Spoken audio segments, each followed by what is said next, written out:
Hello, everybody. Welcome back to the Undesired and Prescribed Podcast. I am your host, Brown Sugar. Just got back from the little mid-season finale, and I'm here today with my old neighbor and good buddy, and former coworker, Jenna. Hello. Hey.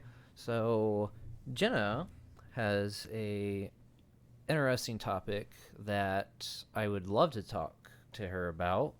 So, what is it, Jenna? Enlighten us. So we're going to talk about how media portrays mental health, and how it can affect the stigma already existing around mental health, positively and negatively. All right. So, what would you say are some positive examples? In soap operas, since they're so long, you get to see when someone develops a personal illness and a mental illness, and their journey through it, and then recovery and stuff like that. So that's a positive thing for people to see. And Okay. That makes sense because, who doesn't want, the fairy tale ending, happy with somebody they love? But soap operas go on forever.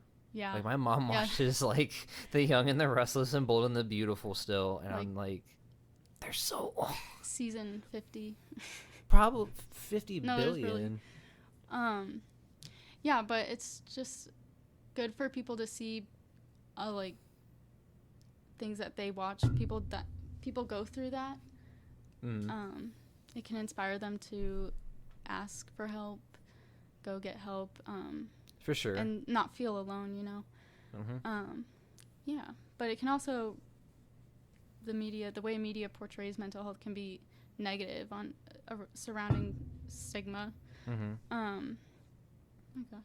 For instance, media portrays mental health, they associate it with violence more often than it actually happens in real life, which can be harmful because then people want to distance themselves from people with mental illness, and it creates a bad stigma surrounding it. Yeah. But it can also be positive, and definitely, because obviously mental health is something that's important to me.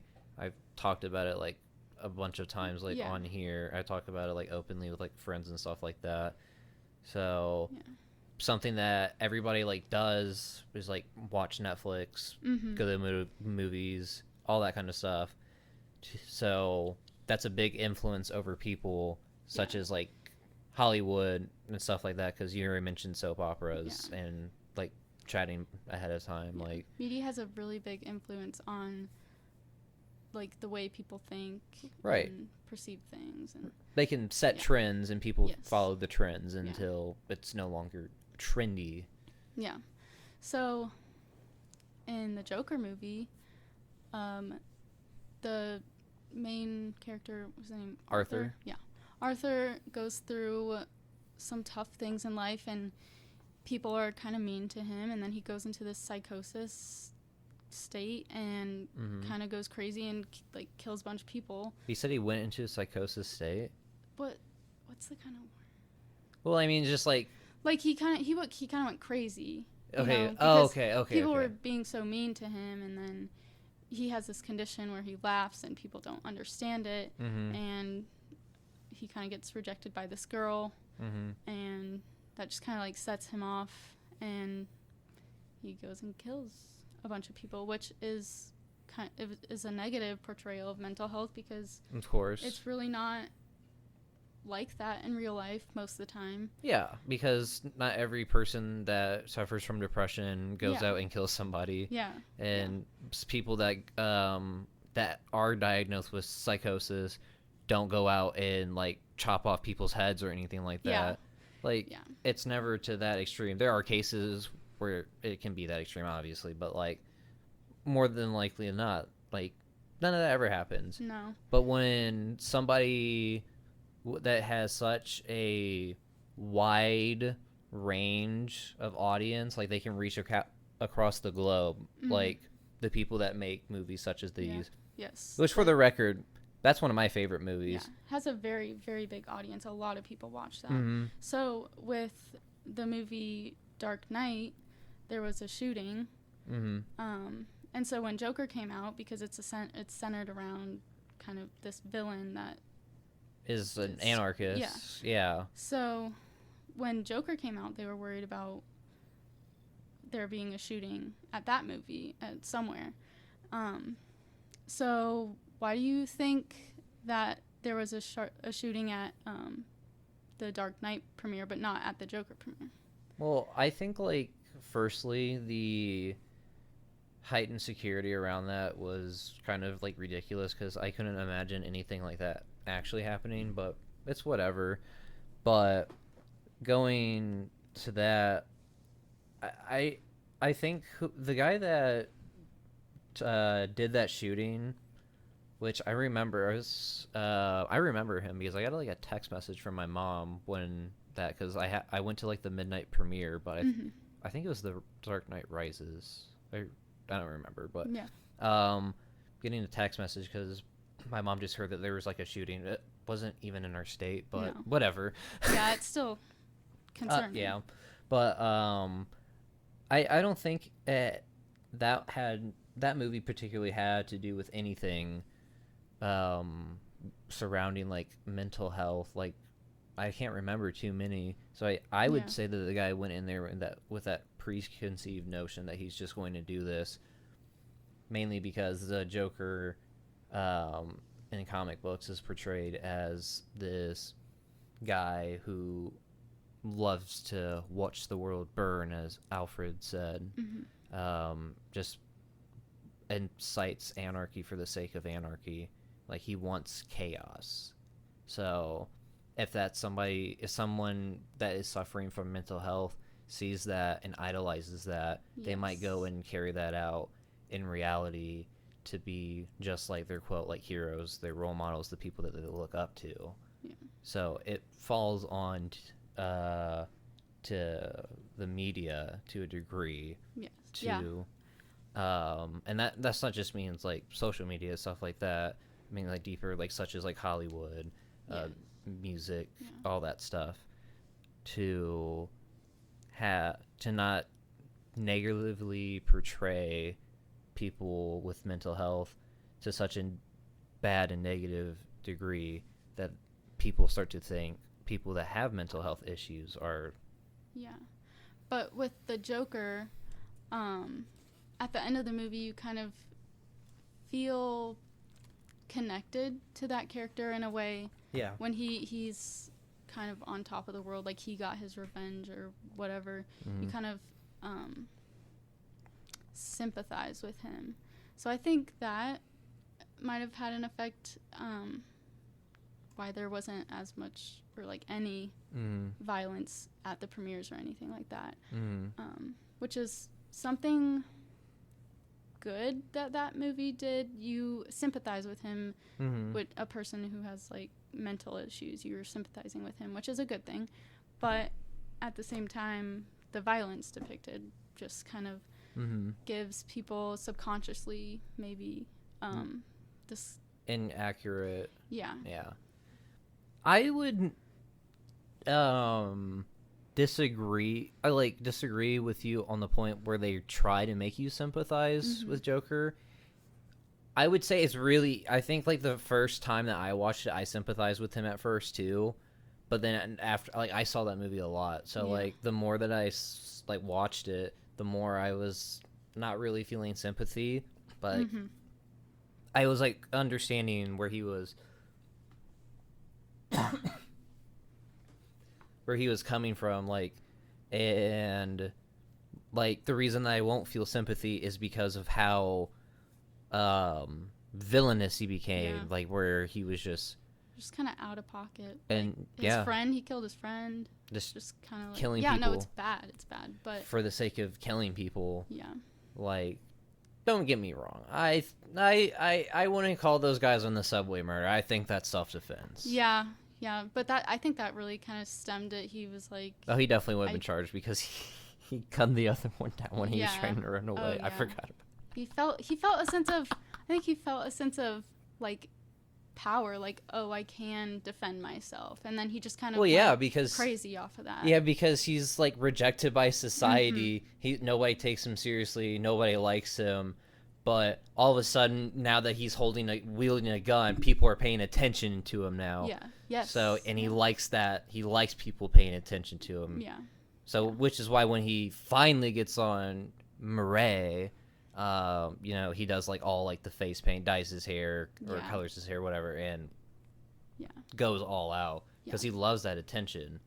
That's a technique that like movie producers use. Like I can't think of the word for it, but there's lighting, like situational lighting, and costumes and stuff that really affect the viewer without them knowing that it's like subconsciously. It really affects them. It kind of heightens the movie to like a really, like, it really affects the person, like they to a 5D degree. Something like that.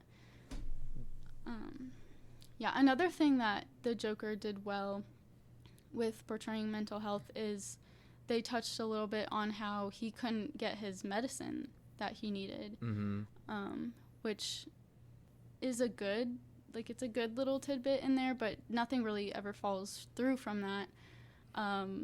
But if something like a show or a movie does show someone that's struggling with trying to get their medicine and focuses more on that, then people can be more inclined to want to improve the system and help people get their medicine more. So that can affect the audience as well positively. Because that's like early on in the movie, you definitely sympathize with him because nothing bad he hasn't done anything bad. He's just literally like a normal guy who obviously is suffering from some degree of mental health issues, and just people are pieces of shit to him. For whatever reason. And so you definitely sympathize with him at first, and then on top of it, like, wow, this is actually pretty fucked up that people who have mental health issues and are trying to seek help for it can't. So why, like, what's something we can do about this? Like, why, like... But I don't think the movie, I mean, it wasn't the main subject of the movie, obviously, but they didn't focus on it quite as much to where it could be helpful. It was just it was something I honestly forgot about. When I was doing research about it, I was like, oh, yeah, that did happen. And that was just a little small thing. But if they did it maybe a little more in depth, it could have caused people to think more about it. But I definitely wasn't like the main point. It wasn't even like it was just like something that happens in the beginning to help you sympathize with him. But like it's something that like lingers in the back of your head. It's just like, by the way, like, yeah, this happening right now, pretty fucked up. Just think about that, because that could be you, type deal. Yes. There's actually people that like will go and like talk with directors and film producers to like try to portray a mental illness or something like that as accurately as they can to like help avoid like more negative stigma. There was a campaign done in the UK that was focused towards film directors and how they can where they can reach out to go get help to portray things more accurately in a less stigmatizing way. But it's one of my top 3 movies. It's all my time? Favorite. All time. Really? Top 3. Yeah. That and Midsummer. So I really like. I still need to see that movie. Fuck. Yeah. That and like psychological thrillers are my favorite, but they're really subject, I think, to portraying mental health poorly just for the sake of a good movie. But it's a good movie. It's a really good movie. And I have mental health experience with mental health issues myself, so I kind of understand where it's fake and where it's real. Yeah. So I didn't really take anything from Joker these insane people are violent, but other people that don't have much exposure to mental health might get this. But maybe that was one of the reasons why there wasn't any violent mass violent occurrences when the Joker premiered, because like I remember like all through the lead up when people were like, there's going to be violence, blah blah blah, more shooting, stuff like that. Like the producers, the directors, people that were part of the movie were just like, no, like that's not the point of this movie at all. This is like, you know, kind of just like an origin story and kind of like understand like where this man is coming. Well, not technically an origin story, but just like understand where this guy's coming from. Like this is just like a normal everyday guy. Yeah. And that literally could have been a movie from any era at all. Like they just made it like pertain easily like with the Batman characters and stuff like that, Gotham, like established characters and brand. Yes. But anything could have worked for that. But don't get me wrong, I like that it was Batman and Joker. Yeah, I think like people have the common sense to know that like it's a superhero movie. It's in a complete different like universe. Like this isn't real, but I think it also like can subconsciously affect people's individual stigma towards mental health. Yeah. And want them to like cause them to want to distance themselves from people like that. Yeah. I remember when I went to see it with Dylan and Miles, it was this one scene had me like crying. Like this like this is like the second time I went to go see it. And he was is when he's like first got the gun and he starts like dancing. Oh yeah. And he's all like, it's good. That's a hey, what's your name? Yeah. Arthur. Was it in the bathroom? No. Where he's like just dancing. No. He's in his apartment. And he's all like, you're such a good dancer. I know. Talking to himself? Yeah, he's dancing. That. He's like, you know who's not? And then he like pulls out and aims the gun and says him, and he pulls the trigger. Oh, and then he asks, and his mom's like, Arthur? Arthur! What's going on? I do remember that. I'm watching an old war movie. Yeah. Sorry, Mom. Oh, that was good. Yeah, and he eventually killed his mom too, which is insane. Which you can also kind of sympathize with him. That, I mean, his mom had mental health issues too. She was committed into asylum. Yeah, that. But I think my theory is that Thomas Wayne is Arthur's father.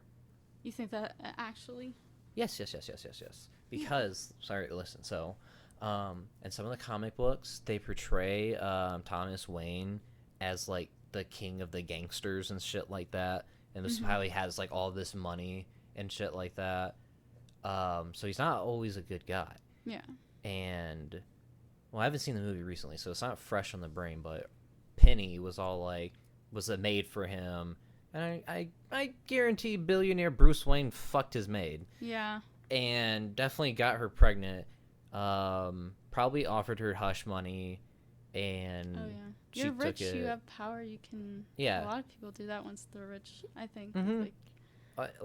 And all that happened because I remember like when he's like reading like after he killed his mom, he's like about ready to go on Maury, and he's like painting his face. He's like looking at that the picture of like Thomas, and it's like signed from him and stuff like that. I was like, I think Thomas Wayne is his dad. Yeah. I forget. I have a lot more, but I for the life of me right now I can't remember it. I haven't seen it in a while. Yeah. And that's also kind of a negative because a negative portrayal because she had mental health issues. So when Joker was trying to figure out if it was his dad, people were like, "Oh, she was crazy. She doesn't know what she's talking about." Like nobody believed her. Yeah. Yeah. Oh, I remember now. Yeah, I think because I feel like she was like starting to like die and stuff like that, and like they're living like in poop, and he's like, your dad should really do something about this, and she took the hush money because she doesn't have a job, and they're like living in that apartment. I feel like Arthur is definitely not paying all the bills with fucking clown money. Like she took the hush money and she's starting to run out, and then she's like, help your son, please. Please. Like, And then he's all like, yeah, that's what I think. That's my 2 cents. That's why Thomas Wayne's the dad. They need to go on Maury instead of Murray. Yeah. That's a good one. Good one. Oh, man. I'm the comedian. But, yeah, I think we had a good little chat about that. Yeah. And I think we got our point across very much well. Thank you for having me. I love having you. Thank you so much. Hey, this whole time she kept talking about how nervous she was. All right. I'm still nervous. And you know what I said? I said, listen, you can't do worse than Destiny. All right? You can't do worse than Destiny. All right. But thank you guys so much for tuning in. Go ahead and subscribe to me on all my platforms: Apple, Spotify, YouTube, Twitch, everything else, OnlyFans. But everybody, thank you so much. I'll see you in the next UP. Take care.